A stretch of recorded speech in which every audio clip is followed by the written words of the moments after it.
Numa escala de 1 a 10, o quão inovadora é a sua empresa? O que acontece com ideias de novos negócios? Elas morrem?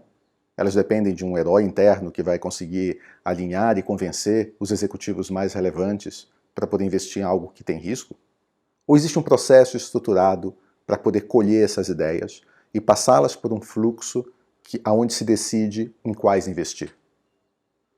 Deixa eu compartilhar 3 elementos e 3 características de empresas inovadoras de sucesso. A primeira delas é que essas empresas descobriram como inverter uma lógica que é comum a todo o resto das empresas no mercado. Praticamente todas as empresas precisam tomar uma decisão para poder explorar. Porque, afinal de contas, para você explorar, se alguém tem uma ideia e quer explorar algo, ele precisa de recursos. Então ele ou ela precisa recorrer a algum executivo que vá conseguir priorizar aquele assunto e entregar os recursos. Isso significa tomar uma decisão sobre a ideia antes de explorá-la. Bom, as empresas mais inovadoras conseguiram inverter isso, achando formas para que as pessoas dentro da empresa explorassem essas ideias e só então trouxessem para a decisão. Ao explorar a ideia primeiro, você captura dados, e esses dados são o que tangibiliza o tamanho do risco e o quão relevante é aquela oportunidade. Isso quebra o primeiro grande vício do desenho corporativo tradicional, que não é feito, não tem uma engrenagem, um processo estruturado para esse tipo de iniciativa. A segunda característica importante dessas empresas é que elas possuem uma fórmula de investimento gradual em cima dessas ideias, o chamado metered funding, que não foi inventado por elas, foi só uma cópia de como é que o mercado já investe em novos negócios e startups. Você não entra numa discussão de business case. Enquanto no modelo tradicional você vai, a partir de uma ideia, precisar justificá-la com business case, o que funciona muito bem para ideias incrementais, onde você conhece o baseline, conhece as premissas e consegue projetar o tamanho do ganho. Para uma ideia inovadora isso não faz sentido, você não tem as premissas. Não adianta dizer que aqui vai ter 3% de conversão, mas baseado em quê?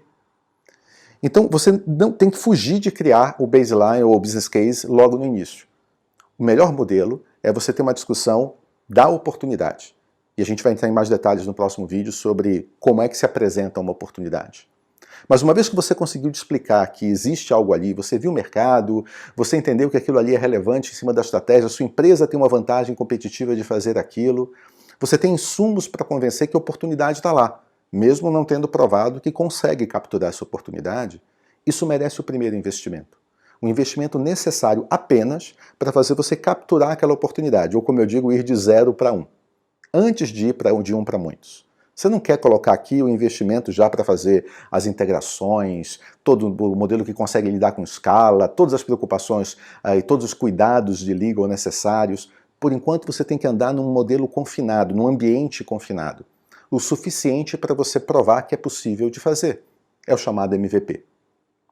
E para esse MVP ter clareza de alinhamento, é fundamental combinar quanto tempo vamos usar para explorar, ou pelo menos numa primeira tentativa, qual o investimento necessário, porque afinal de contas eu vou querer apostar ou não numa oportunidade dependendo do tamanho do investimento necessário para ela, e qual a métrica, qual o KPI que vai me dizer se deu certo. Isso é absolutamente fundamental.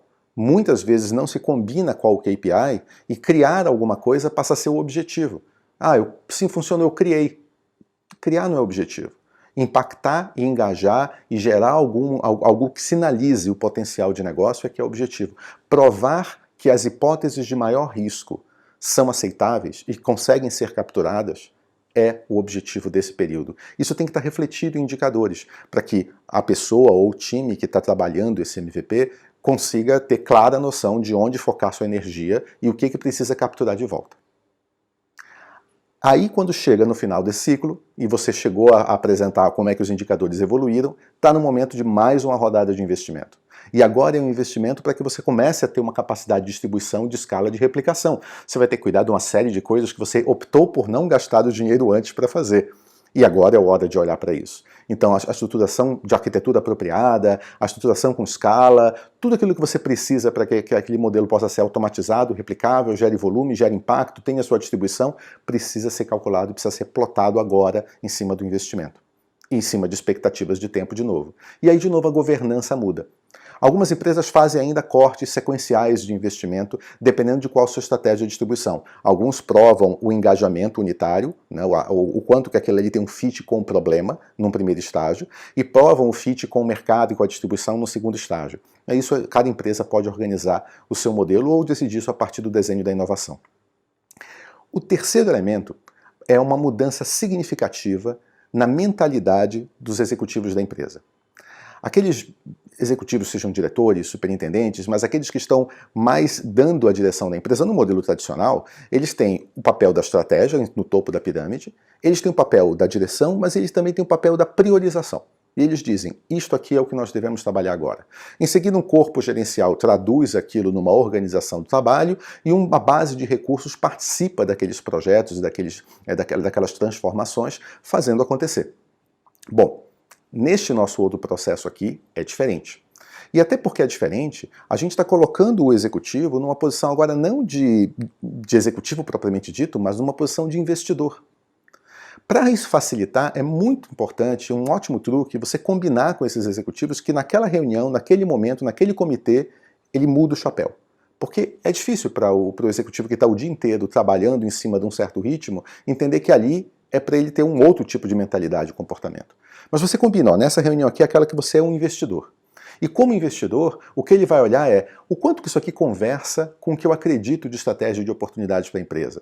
O quanto que eu vou ter vantagem competitiva, o quanto que eu estou comprado na oportunidade. O que representaria para mim? O que se esse time entregar, eu acho que o resto a gente consegue aportar e alavancar e levar isto para frente. Essa mudança de comportamento dele para investidor tem uma série de consequências, não só na mentalidade. Mas ele, por exemplo, não pode combinar com o time o que o time vai fazer. Né? Então, se esse executivo ou esta executiva está assistindo uma apresentação de uma oportunidade e começa a combinar, então, mas você vai construir isso, isso, isso, tá, e quando é que você me entrega isso, isso, isso? Quebrou o modelo. Quebrou o modelo. Porque aí o time ou o empreendedor interno aqui ganha um contrato de construir algo, e construir algo não prova nada. O que prova nada é o impacto daquilo que você construiu. E por isso o acordo tem que ser em cima do KPI. E por isso tem que se dar bastante autonomia e autonomia combinada e limitada. Então é papel desse agora investidor interno olhar e discutir o que você precisa para fazer isso acontecer. Que recursos, que espaço de autonomia aqui dentro, vai precisar usar a marca dentro de alguma coisa, né, sabe, alguma exposição, uma landing page ou algo do tipo para captação de cliente. Então, esse acordo sobre até onde aquele time pode ir é fundamental. Nem sempre o time sabe disso antecipadamente na hora de pedir o investimento. E por isso alocar um desses investidores internos como sponsor do time durante o ciclo de MVP tem sido uma boa prática que muitas empresas adotam.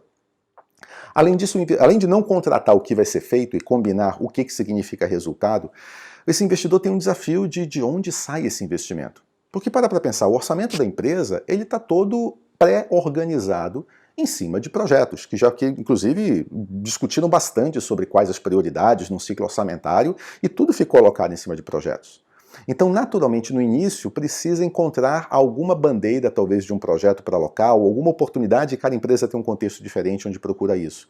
Mas, com o tempo, o que acontece é que passa a existir uma capacidade de investimento não alocada a projeto, discutida no ciclo orçamentário, que é esse apetite desse comitê de executivos e executivas em cima de investimento de novas iniciativas.